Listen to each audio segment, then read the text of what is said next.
it is my pleasure to introduce Barath Subramaniam and his. Sorry, take it away. Yeah. Good afternoon, everyone. Thanks for joining the session. So today's my topic is login through the front door, automating defense against credential leaks. I am Barath Subramaniam. I work at Adobe as a senior product security engineer. Just a quick disclaimer before the session. Most of the topics are mostly on informational purpose only. Moving on. Let's take a moment to reflect on this statement, which says attackers aren't breaking in, they are logging in. This isn't a metaphor, but it's an actual reality of modern cyber attacks which are happening. How many of you think and agree to this statement? Can you please show a raise of hands?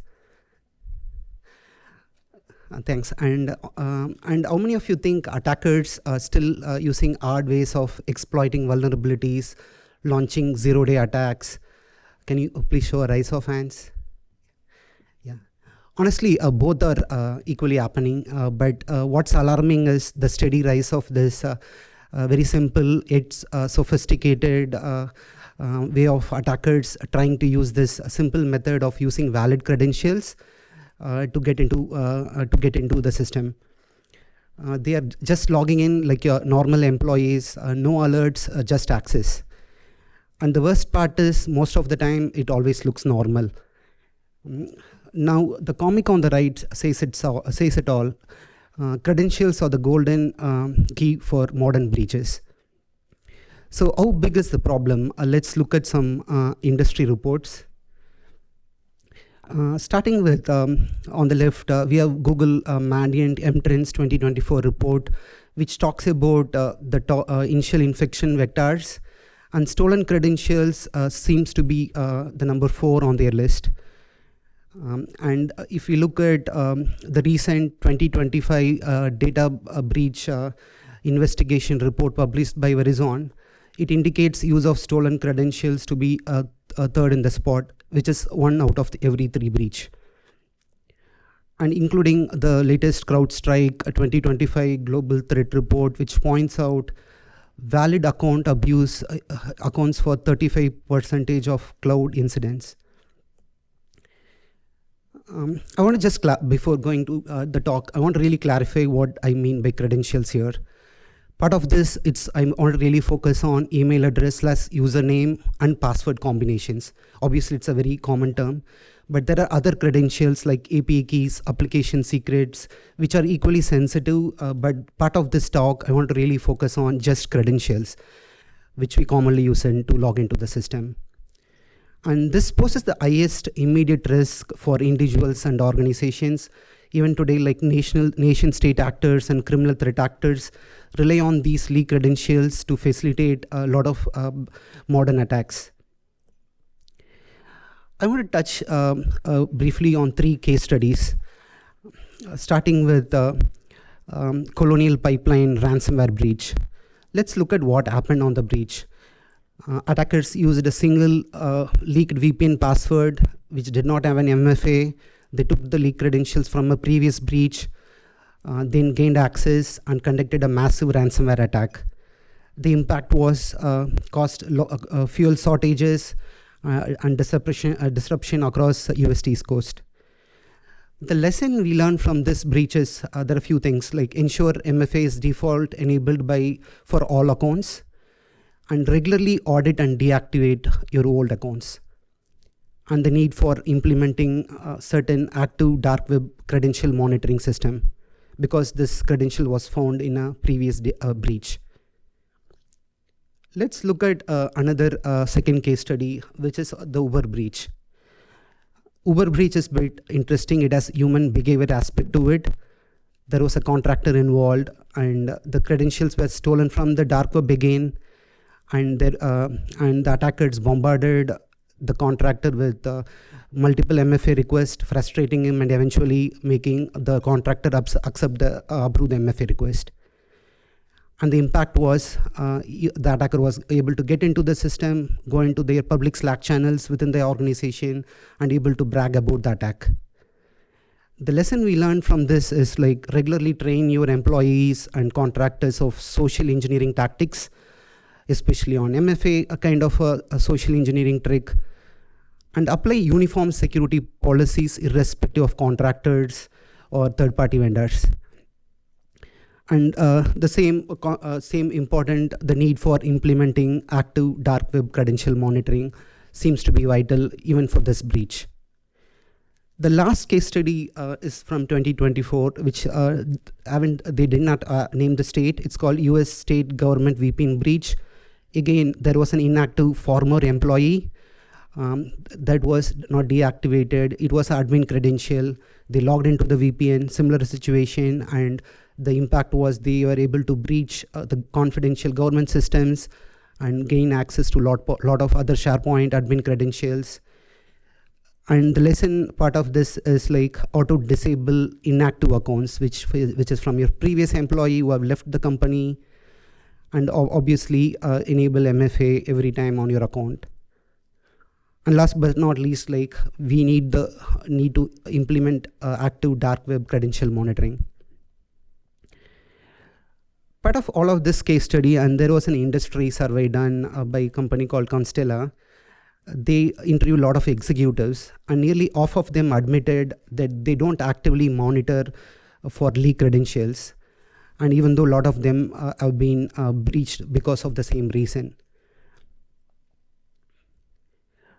Then the one lesson that matters from all of this case study on the survey is the need for actively monitoring the dark web for leak credentials, which seems to be missing with a lot of organizations today. And when we talk about how many credentials we are really talking about here, we are talking about more than 25 billion credentials, which is out there already in the dark web for people to consume. And let's see whose credentials are those. Obviously, we talked about employees. It belongs to employee credentials. It can also be your customer credentials. And it can be also your personal credentials, which is there out on the dark web. And how does this credential leak starts to happen? There are a couple of ways these can, couple of common ways it can happen. One is through third-party data breaches. We often hear about certain company got breached, like LinkedIn got a data breach, or certain companies got a data breach. And there are cases where there are infected machines. Lot of incidents happen because a lot of victims mistakenly install cracked softwares on their machine. Example, a gaming software not being a gaming software, but they found some online where it's a cracked version. They get it installed without knowing it has some malware on the software itself. And obviously there are a lot of malicious ads. You might have gone to a website where you see a lot of pop-ups, and there are ways they get victimized because of those ads. And the common other part is, it's very common, phishing. People create fake login pages. Example, for Bank of America, for a lot of different sites, they create these fake login pages and circulate it and find victims there. In the threat landscape, these stolen credentials typically fall into these two major categories.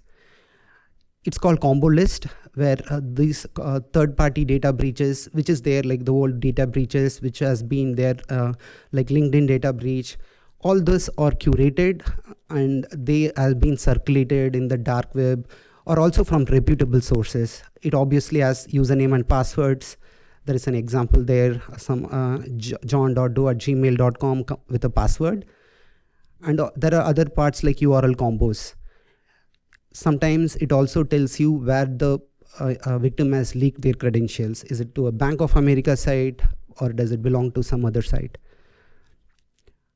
And the other form of distribution happens through stealer logs, which is a bit more interesting and crucial because it includes a lot of interesting metadata from the machine itself. Like it's a still infected machine we talked about on the previous slide. There is this infected machine section which talks about really the stealer logs. It includes all the cookies from your machine, and let's say if you have a couple of browsers, all the passwords from those browsers and cookies are being circulated through stealer logs. And in a threat landscape, these stealer logs are commonly called info stealers. It starts from info stealer. This is a set of malware families which covertly extract sensitive data. The one we talked about, credentials, browser information, all the cookies from your machine. And the way they start distributing after infecting a machine through some malware as a service. There are a lot of malware as a service which is being sold on the dark web, namely like Luma stealer, Redline stealer. There are various other stealers who circulate and monetize these monetize these tools, mainly for stealing credentials from infected machines. The common delivery mechanism on the C2 infrastructure they use commonly today is like Telegram. It can be Discord, where somebody starts to type in a banking credential. Right after the next minute, the credential is being circulated to the dark web through a Telegram channel or through a C2 or to a Discord. Or sometimes they do have a bulletproof hosting where they start to consume these credentials real time. Earlier, it used to be only Microsoft targeted attacks, but the cross-platform is also expanding now. There has been a lot of target. There has been like stealer tools available for different operating system, including macOS and others. This malware has also, as a service, also enable low-skilled threat actors, not advanced, even low-skilled threat actors can buy these services and start to victimize people. And obviously, it's commercialized. A lot of people start selling these credentials for a couple of dollars, ranging from $5 to even from $1,000. This is just a simple snapshot. This is just a one-off Telegram channel where they start posting these credentials for people to download, either for free or either for selling it. In the screenshot, it really talks about pay $250 for a 1-month subscription and things like that. It's also subscription based. You can be on the channel, continue to get these credentials from victims. I also wanted to talk about the approach, being so far seeing about the stealer logs and the Threat Actors Act. How do you approach such a credential monitoring within your organization?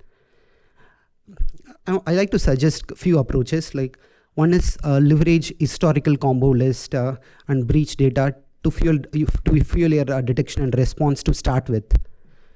There has been a lot of major breach data which has been already available in the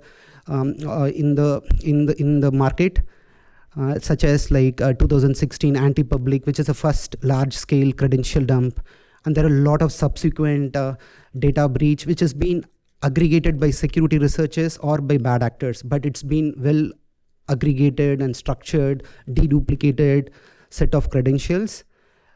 Namely collection 1 to 5, which is there out for people to consume. And there are something called, in 2021, there was something called compilation of many breaches, which include 3.2 billion credentials. And similarly, it continues to happen. Like there is a lot of people trying to release these for both for defenders and for even for attackers. So the actionable defense tactics I would like to encourage when we get this combo list. This is again step 1, wherein you get this combo list from reputable sources, because it's already massively available data set which you can already start using in your organization to protect your employees or customers who might be part of this combo list. And start to find matches for those credentials and start enforcing forced password resets. And if they haven't enabled MFA, it's good to enable the MFA. And prioritize data transparency. In a lot of cases, we have observed that we are not willing to share a lot of information with the victims, but these are generally available data sets. We should be open to transparently share what we see with our victims so they get fully protected. And the point of this approach to start with is to show a proof of value to your leadership and to get a buy-in before you start to extend your credential monitoring system to the next level. When I say next level, moving on from combo list, we talked about previous third-party breaches which falls into combo list. But there is the stealer logs which we talked about from infected machines, which is also quite crucial. We did step 1 of looking at combo list. We showed proof of value with the organization. Now we wanted to extend our program. Now we want to really look at stealer logs. What do they capture? They capture full logs of compromised user interaction. We already saw what stealer logs might have. It can have your complete cookies, all the logins which you have done with various different sites, including your organization site or even your personal credentials. And why this matters? It helps you to proactively defend against daily attacks, not just past breaches. When you start monitoring your stealer logs, it really means you are proactively monitoring and trying to protect all your users. And apart from just credentials, you might also see cookies. Because it's part of infected machine, you see all active session cookies. It's important to also invalidate those cookies to avoid any session hijacking. When you do a forced password reset, it's important you do a global session logout apart from just doing a forced password reset just for that session. There are 2 operational parts which I would like to suggest. That's how we approach the problem. One is we talked about combo list, which is already available out there. There's like billions of credentials, more than 15 terabytes of data available for organizations to consume. And obviously you have to take these data from reputable sources. There are a lot of players who can give this data for cheap. Once you self-retrieve this combo list, you can start to have some blob storage. Example, put all those data. Most of the time it is in a CSV format or a .txt file or even .json. Put it in a blob storage and have some kind of automation. We use something called Azure Databricks with a technology called Autoloader, which makes things little easy for us. Like we start putting all those data, which is terabytes in size, and with billions of credentials, we consume those data through this autoloader change data capture technology and put it in a delta table, which is kind of a SQL table. You put all those billion records into this SQL table, and then you start to iterate through those records, which is very common. You have all the credentials already, which has plain text passwords, and also including other metadata. You call your internal admin APIs to validate whether the password is correct and start resetting those credentials. When you start resetting your credential, obviously you will focus on your employees and start seeing if the credentials which you found on the data set does it match your Active Directory. If it matches, you want to really secure your account immediately based on the same common practice, force password reset, and enable MFA. Similarly, the same kind of protection you might tend to give to your customers as well. If you have a huge customer base, you want to also proactively protect your consumers. It's for both the benefit of the customers and also for the benefit of the business as well. You might have a user table wherein you can iterate through all the records with the user table and find matches, and then successfully protect your customers as well. And moving on to a different architecture, which I call like using vendor or premium integration. So we looked at an integration previously, which is more towards combo list and third-party data breaches, which obviously you will start with for showing proof of value with your leadership. So you get a buy-in to move further and have some kind of a vendor or premium integration. The reason to choose some vendor or premium integration is a number of reasons. One is they have a lot of visibility on dark web because there are dedicated vendors or premium sources, commercial sources. They look into all Discord channels. They have very good visibility on Telegram channels, all bad networks, which they might have access to, it's very difficult for us to build in-house. And there might be many more paste sites and a lot of illegal networks. So this architecture you might be very familiar with. So there is a consumer side, and obviously there is a vendor side who exposes one certain set of APIs. The table which we talked about will reside on the vendor side, and they will be pulling it from the dark web, and they will be populating their data sets, and we just use some cron job or some certain automation which can pull the data set every 5 minutes or 15 minutes, just to be more cautious, like a lot of people do per day. But it's important to get those data as early as possible, so you could poll it every 5 minutes or 15 minutes to get all the data. And the same approach follows. You call your internal admin endpoints to validate and reset the passwords, and follow the same approach to protect your employee accounts and your customer accounts. I want to really touch on the remediation workflow. I think this part of it is crucial based on our internal learnings. So let's say you have a valid credentials which you found from the dark web.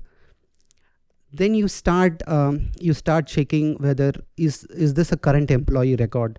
You got a username and password. The first thing you wanted to check is this your current employee or is it your former employee?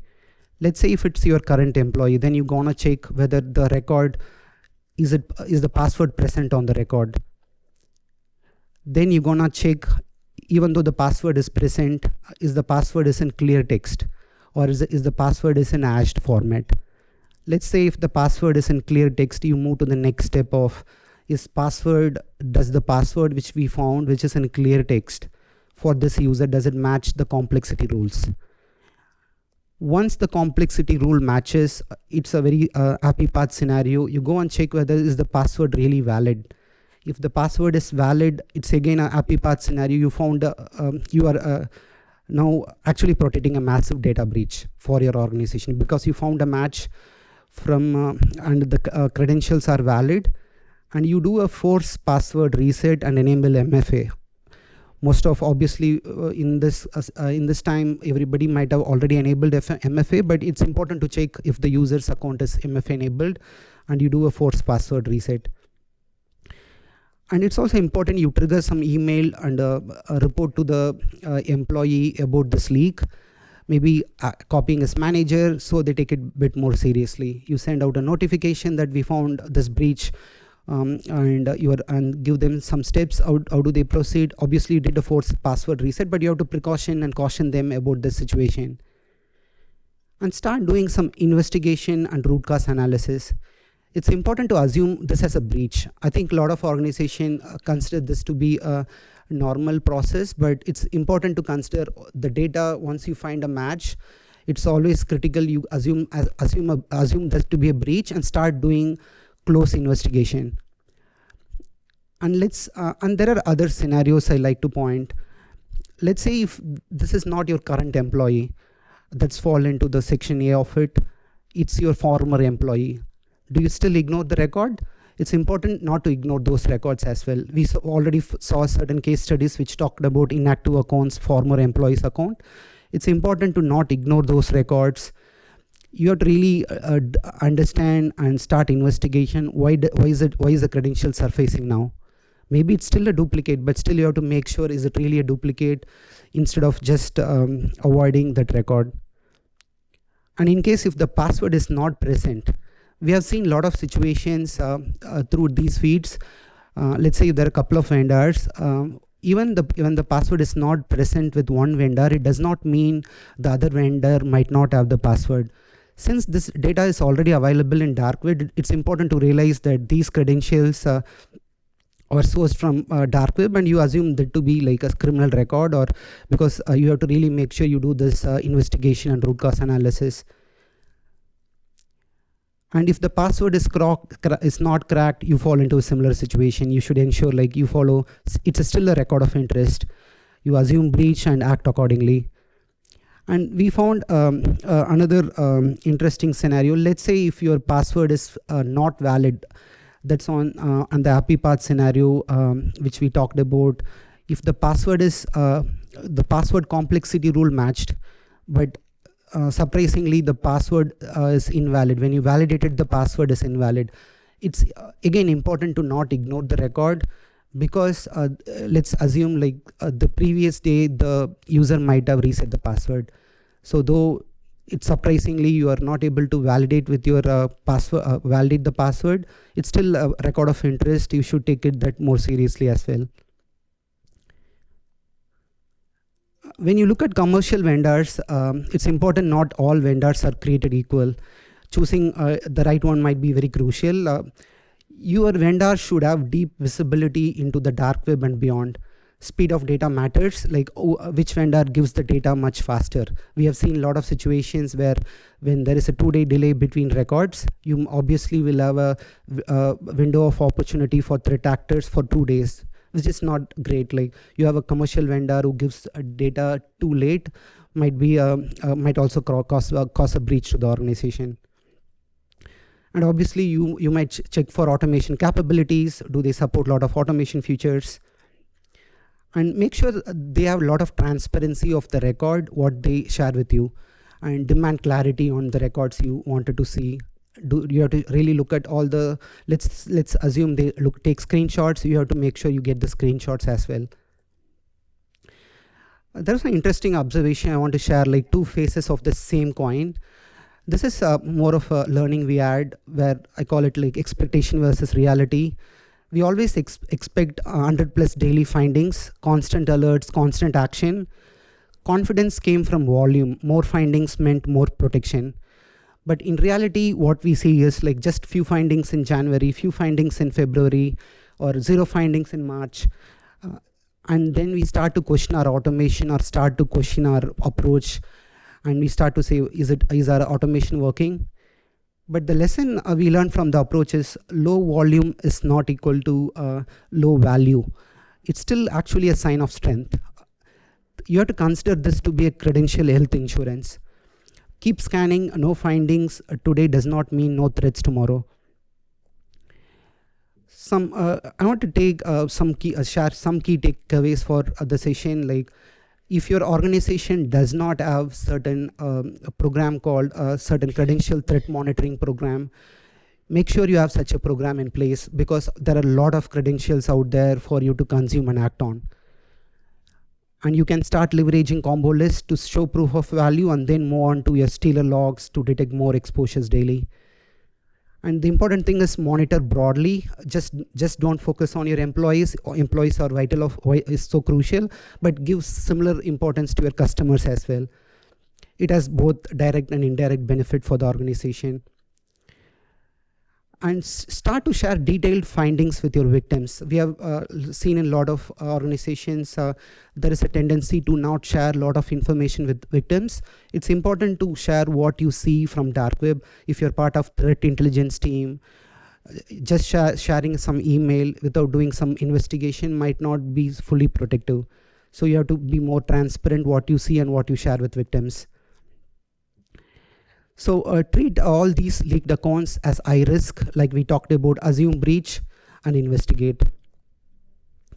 Yeah, just a quick recap. We looked at weak credentials, what they are, why they matter. We looked at certain industry leading reports, and we looked at 3 case studies. And we also looked at the threat sources, which is really called combo list and stealer logs, and how these are harvested and sold on the dark web.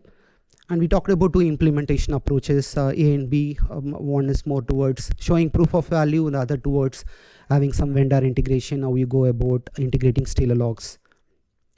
And we also looked at the importance of selecting vendors in terms of speed matters and clarity of data matters. And the key takeaways is the need for having such a credential monitoring program within an organization. Thanks. I'm Barath Subramaniam. Here's my LinkedIn handle and Twitter handle. Please stay in touch. Thanks. Thank you, Barath, for the excellent talk. We have a couple questions that came in through Slido. We got a minute or 2, so we won't be able to take all of them. If anyone wants to catch up with Barath after this, the lounge upstairs is the place to do it. First question we have up. How should we think about passkeys to protect ourselves or our companies from password theft? Yeah, passkeys obviously gives a lot of protection, but it still does not. If you start to see credentials on dark web, it still protects your account from getting compromised, but it's important you still understand the victim machine is still in a compromised situation. You have to make sure the victim machine is desanitized. Either they do a factory image reset, you talk to them, because it might also include their personal credentials, their own machine might be impacted. So passkeys also is an important thing to have, but it still does not ensure your victims are fully neutralized. Fantastic. Our next question, are there any reasons we should not enforce MFA for everyone during onboarding? No, I think it's a mandatory. We should do it mandatorily. Maybe on the customer side, there is always this user friction discussion starts happening. But on the employee side, there is no reason we shouldn't enable MFA. Then you are at a huge risk if you don't have mandatory MFA enabled. Right. That is sadly all the time we have for Q&A today. Thank you everyone for attending Barath Talk. Just a quick announcement. We do have prayer rooms and mother rooms available upstairs. If you need them, seek out the information desk and they can direct you. And thank you again for the amazing talk. Thank you.